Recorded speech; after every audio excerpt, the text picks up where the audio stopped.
Does anyone know what this is?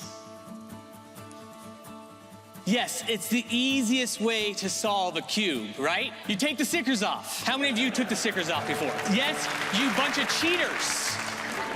It's okay, me too. In fact, when I was going to school at lunchtime, I was the kid who always brought cards, coins, and yes, even cubes.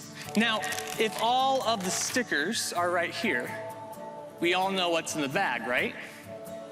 Yeah, a naked cube. An added advantage whenever you take off the stickers, no matter which way I turn this thing, it's always solved. Now, don't take your eyes off the bag and don't blink.